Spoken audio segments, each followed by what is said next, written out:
Hola a todos, bienvenidos a nuestra primera inmersión profunda internacional, completamente en español. Sí. Prepárense para adentrarnos en el fascinante mundo del nanoftalmos y el microftalmos.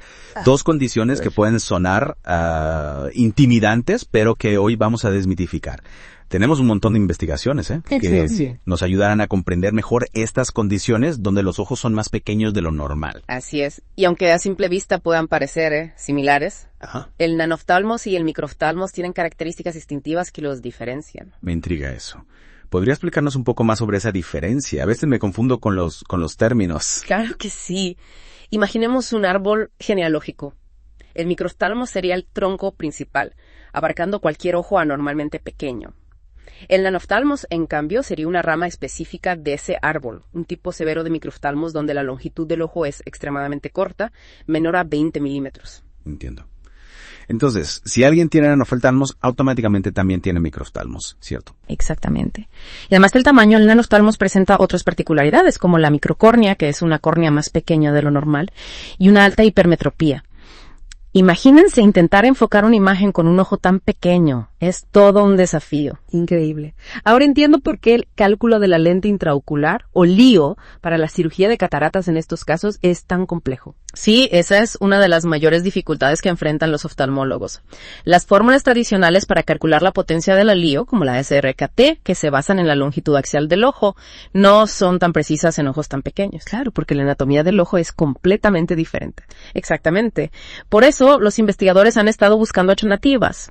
Hay un estudio, por ejemplo, que analizó la precisión de 6 fórmulas diferentes en ojos anoftálmicos, y la que mejor resultado dio fue la de Hayes. O sea que hay esperanza para los pacientes con nanoftalmos. ¿Y qué pasa si ninguna de las fórmulas funciona? ¿Hay otras opciones? Por supuesto. En algunos casos se puede optar por implantar la LIO de mayor potencia disponible y luego corregir la hipermetropía residual con gafas. Otra opción son las LIOs piggybacks, que consisten en implantar 2 lentes, una encima de la otra, para lograr la potencia deseada. Suena que los cirujanos tienen que ser muy hábiles para operar en ojos tan pequeños. Sin duda, es una cirugía delicada que implica un alto riesgo de complicaciones como la efusión uveal, que es la acumulación de líquido entre la coroides y la esclerótica, y la hemorragia coroidea. Entiendo. Y supongo que el glaucoma también es una preocupación en estos casos. Sí, el glaucoma de ángulos cerrados es más frecuente en ojos nanoftálmicos debido a la anatomía particular del ojo. Para prevenirlo, los cirujanos pueden realizar una iridotomía periférica con láser antes de la cirugía de cataratas. Es impresionante cómo la tecnología ayuda a los médicos a enfrentar estos desafíos. Pero, dejando de lado la parte técnica, me pregunto, ¿qué sabemos sobre las causas del nanoftalmos y el microftalmos? Buena pregunta. En muchos casos, la causa es desconocida, lo que llamamos casos esporádicos. Sin embargo, la genética juega un papel importante. ¿Hay algún ejemplo específico de la influencia genética en estas condiciones? Claro. El síndrome de Kenny-Caffey, por ejemplo, se caracteriza por baja estatura, huesos densos y, frecuentemente, nanoftalmos. También se han identificado genes específicos, como el gen MMFRP, cuyas mutaciones pueden causar nanoftalmos autosómico recesivo. Es decir, si ambos padres son portadores de la mutación en este gen, hay una probabilidad de que sus hijos hereden la condición. Exactamente. Es importante tener en cuenta los antecedentes familiares al diagnosticar estas condiciones. Claro, la genética es un factor clave que no podemos ignorar. Pero, además de los genes, ¿hay algo más que los médicos consideren al evaluar a un paciente con nanoftalmos o microftalmos? Por supuesto. La evaluación del paciente es fundamental para determinar el mejor curso de acción. Los oftalmólogos realizan una serie de pruebas para medir la agudeza visual, la presión intraocular y examinar la estructura del ojo en detalle. Me imagino que al tratarse de ojos tan pequeños, las técnicas de medición deben ser muy precisas. Tienes razón. Se utilizan equipos especializados, como el AR Master, para obtener mediciones biométricas del ojo con la mayor precisión posible. Esto es crucial para calcular la potencia de la LIO y planificar la cirugía. Es increíble cómo la tecnología avanza para brindarnos herramientas más precisas para el diagnóstico y tratamiento. Y hablando de tratamiento, ¿qué otras opciones existen además de la cirugía de cataratas? Bueno, el tratamiento depende de la severidad de la condición y de si existen otras complicaciones. En algunos casos se pueden utilizar gafas o lentes de contacto para corregir la visión. También se pueden recetar medicamentos para controlar la presión intraocular si hay glaucoma. Entiendo. Es un enfoque integral que busca mejorar la calidad de vida del paciente. Exacto. Y aunque la cirugía es una opción en muchos casos, no siempre es la primera línea de tratamiento. Es importante evaluar cuidadosamente cada caso y determinar la mejor estrategia para cada paciente. Claro, cada paciente es único y requiere un plan de tratamiento individualizado. Y hablando de individualidad, me pregunto, ¿cómo afecta el nanoftalmos y el microftalmos la percepción visual de las personas? Esa es una pregunta muy interesante. Si bien no podemos saber con certeza cómo perciben el mundo las personas con estas condiciones, es lógico pensar que la experiencia visual puede ser diferente. Es fascinante pensar en cómo el tamaño del ojo puede influir en la forma en que vemos el mundo. Sin duda. Y aunque todavía hay mucho que aprender sobre el nanoftalmos y el microftalmos, la investigación avanza a pasos agigantados para comprender mejor estas condiciones y ofrecer mejores opciones de tratamiento a los pacientes. Y hablando de avances en la investigación, hay un estudio que me llamó mucho la atención. Se realizó en el Hospital Universitario de Heidelberg, en Alemania, y analizaron a 300 ojos que se sometieron a cirugía de cataratas con líos de alta potencia, de más de 30 dioptrías. Caramba, 30 dioptrías. Eso sí que es una graduación alta. Imagino que esos pacientes tenían una hipermetropía bastante severa. Así es. El estudio dividió a los pacientes en 4 grupos según la forma de sus ojos. Hipermetropía moderada, hipermetropía alta, nanoftalmos y una condición llamada microftalmos anterior relativo, o RAM. RAM. No recuerdo haber escuchado ese término antes. Es una condición similar al nanoftalmos, pero en este caso la cámara anterior del ojo es desproporcionadamente pequeña, mientras que la longitud axial del ojo puede ser normal. Entiendo. Entonces, ¿qué descubrieron en el estudio sobre la cirugía de cataratas en estos ojos tan especiales? Lo primero que hay que destacar es que la cirugía, aunque más compleja en estos casos, resultó ser segura. La tasa de complicaciones, como la ruptura de la cápsula posterior, fue similar a la de ojos normales. Y eso es un alivio. Me alegra saber que la cirugía puede ser segura incluso en ojos tan pequeños. ¿Y qué hay de los resultados visuales? ¿Mejoró la visión de los pacientes después de la cirugía? Bueno, aquí los resultados son más variables. El estudio encontró que la visión sin gafas después de la cirugía era similar a la visión con gafas antes de la cirugía. O sea que no una mejora drástica en la agudeza visual. ¿A qué se debe eso? Hay varios factores que influyen. Por un lado, muchos de esos pacientes ya tenían ambliopía o ojo vago, una condición en la que la visión no se desarrolló correctamente durante la infancia. Por otro lado, la precisión en el cálculo del alío es menor en ojos pequeños, lo que puede dar lugar a errores refractivos residuales. Ya veo. Entonces, aunque la cirugía puede ayudar a los pacientes a depender menos de las gafas, no siempre se traduce en una visión perfecta. Exactamente. Sin embargo, hay que tener en cuenta que para muchos pacientes poder ver sin necesidad de gafas gruesas ya es una mejora significativa en su calidad de vida. Es cierto. La independencia de las gafas puede ser un cambio radical para alguien que ha dependido de ellas toda su vida. Y hablando de cambios, ¿qué otras investigaciones se están llevando a cabo para mejorar el tratamiento del nanoftalmos y el microftalmos? Hay varias líneas de investigación prometedoras. Por ejemplo, se están desarrollando nuevas fórmulas para calcular la potencia del LIO con mayor precisión en ojos pequeños. También están estudiando diferentes tipos de LIOs, como las LIOs multifocales, que podrían ofrecer una mejor calidad visual a los pacientes. Es fascinante ver cómo la tecnología avanza para ofrecer mejores soluciones a los pacientes. Y hablando de soluciones, mencionaste un artículo sobre la selección de la LIO en pacientes con nanoftalmos. ¿Qué nos puedes contar sobre eso? Este artículo es muy interesante porque profundiza en los desafíos que enfrentan los oftalmólogos al elegir la LIO adecuada para estos ojos tan especiales. Entiendo. No es tan simple como elegir una LIO cualquiera, ¿verdad? Para nada. El primer paso es obtener mediciones precisas del ojo, especialmente de la longitud axial y la curvatura corneal. Recuerda que los ojos nanoftálmicos tienen córneas más empinadas y una longitud axial menor a 22 milímetros. Es como intentar medir una canica. Exacto. Y para eso se utiliza un equipo especial llamado IOLMaster, que permite obtener mediciones muy precisas. Pero no se trata solo de la longitud axial. También hay que tener en cuenta el tamaño de la bolsa capsular, que es la membrana que envuelve al cristalino, ya que la LIO debe encajar perfectamente en ese espacio. Claro, la LIO no puede ser demasiado grande ni demasiado pequeño para el ojo. Exactamente. Y una vez que se tienen las medidas del ojo, se utiliza una fórmula para calcular la potencia de la LIO. Pero como mencionamos antes, las fórmulas tradicionales no son tan precisas en ojos nanoftálmicos. Ya hablamos de la fórmula de Hayes, que parece ser una buena opción en estos casos. ¿Hay otras fórmulas que se utilicen? Sí, también se utilizan la fórmula SLS CRKT, especialmente en niños, ya que tiene en cuenta el crecimiento del ojo y la fórmula Barrett Universal Tento, que funciona bien en ojos con longitudes axiales promedio más largas.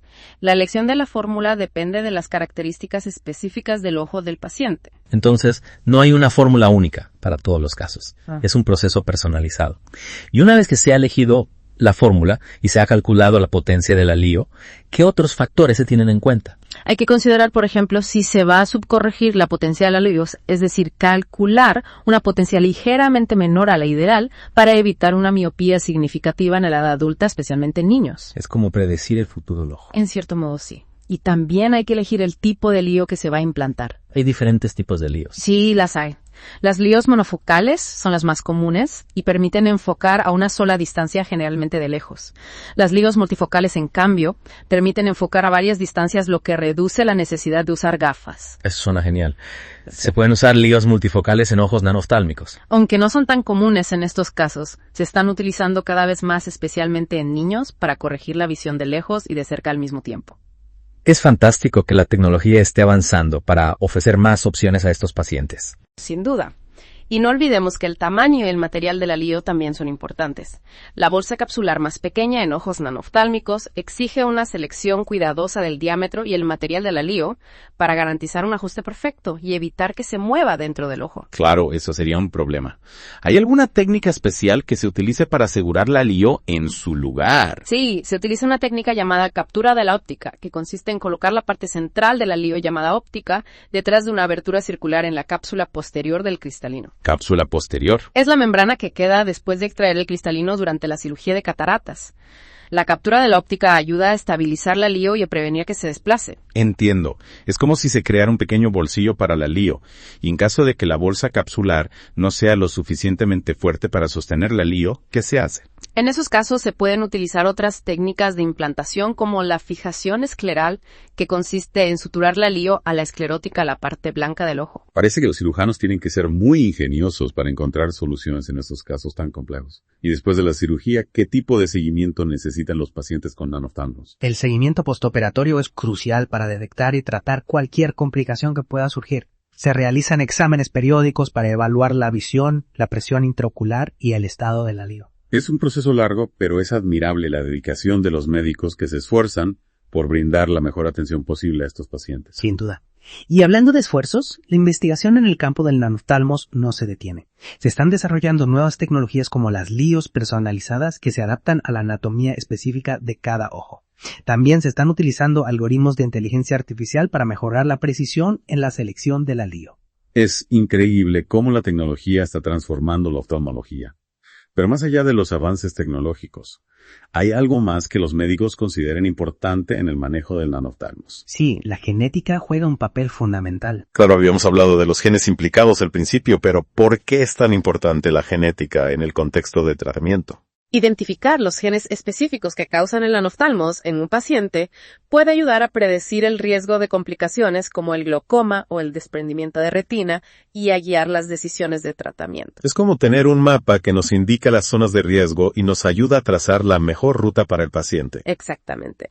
Y en el futuro la terapia génica podría ofrecer nuevas opciones de tratamiento para el nanoftálmos, aunque todavía estamos en las primeras etapas de investigación en este campo. Es emocionante pensar en las posibilidades que la genética y la terapia génica podrían ofrecer a estos pacientes. Pero mientras tanto hablemos un poco más sobre las técnicas quirúrgicas que se utilizan en el nanoftálmos y el microftálmos. Mencionaste antes que operar en un ojo tan pequeño es como un acto de malabarismo. Sí, es una cirugía que requiere mucha precisión y destreza por parte del cirujano. El espacio de trabajo es muy reducido y las estructuras del ojo son muy delicadas. ¿Qué técnicas se utilizan para minimizar los riesgos en estos casos? Una de las herramientas más importantes es la vitrectomía vía par plana. Esta técnica consiste en extraer parte del vítreo, que es el gel transparente que rellena el ojo. Al hacerlo, se reduce la presión intraocular y se disminuye el riesgo de fusión uveal. Y hablando de espacio reducido, ¿qué se hace para abordar la cámara anterior tan poco profunda que caracteriza a los ojos nanoftálmicos? En muchos casos se realiza una vitrectomía anterior para profundizar la cámara anterior y facilitar la implantación de la LIO. Es como si el cirujano estuviera creando más espacio para trabajar con mayor comodidad. Exactamente. Y en casos de glaucoma de ángulo cerrado severo se puede realizar una iridotomía periférica con láser o una iridoplastia periférica con láser de argón antes de la cirugía de cataratas. Si no me equivoco, estos procedimientos ayudan a abrir el ángulo de la cámara anterior y a mejorar el flujo de salida del humor acuoso, ¿verdad? Así es. Y en algunos casos, los cirujanos pueden utilizar bloqueos orbitarios para inmovilizar el ojo temporalmente y mejorar el acceso quirúrgico al ojo nanoftálmico. Bloqueos orbitarios. Eso suena un poco intimidante. En realidad es un procedimiento seguro que consiste en inyectar un anestésico local alrededor del ojo para bloquear los nervios que controlan el movimiento ocular. Esto permite a los cirujanos manipular el ojo con mayor facilidad durante la cirugía. Entiendo. Es una forma de congelar el ojo temporalmente para poder operarlo con mayor precisión. Exactamente. Y en casos muy complejos puede ser necesaria una iridosónulo-hialoidovitrectomía que implica la extracción del iris, los filamentos que sostienen el cristalino y parte del vítreo. Caramba, eso sí que suena a una cirugía mayor. Lo es, y se reserva para casos muy específicos. Pero lo importante es que los cirujanos tienen a su disposición una gama de técnicas para abordar los desafíos de la cirugía de cataratas en ojos nanoftálmicos. Es admirable la destreza y la creatividad que se requieren para operar en estos casos tan delicados. Y hablando de casos especiales, mencionaste la expansión de la órbita en casos de microftalmos. ¿Podrías explicarnos un poco más sobre este procedimiento? Claro. En algunos casos de microftalmos, la órbita, que es la cavidad ósea que aloja al ojo, no se desarrolla completamente, lo que puede afectar la simetría facial y dificultar la colocación de una prótesis ocular. Entiendo. Si la órbita es demasiado pequeña, el ojo protésico no encajará correctamente. ¿Y cómo se soluciona este problema? Se realiza un procedimiento llamado expansión de la órbita, que consiste en insertar un dispositivo expansivo en la órbita para estimular el crecimiento óseo.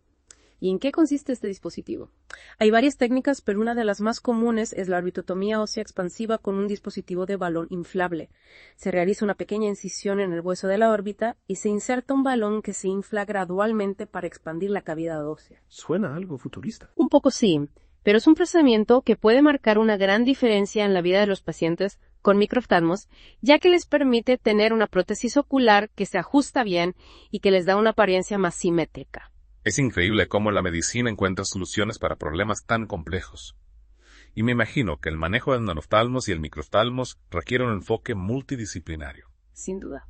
Oftalmólogos, genetistas, cirujanos maxilofaciales y otros especialistas trabajan en conjunto para brindar la mejor atención posible a estos pacientes. Es un recordatorio de que la atención médica integral es fundamental para abordar las necesidades de cada paciente de manera individualizada. Estoy completamente de acuerdo. Bueno, creo que hemos llegado al final de nuestra inmersión profunda en el mundo del nanoftalmos y el microftalmos. Ha sido un viaje fascinante, lleno de descubrimientos. Ha sido un placer compartir esta información con ustedes. Esperamos que nuestros oyentes hayan disfrutado de este recorrido y que hayan aprendido algo nuevo sobre estas condiciones tan especiales. Y recuerden, si tienen alguna pregunta o inquietud sobre su salud ocular, no duden en consultar a un profesional de la salud visual. La salud visual es un tesoro que debemos cuidar. Hasta la próxima.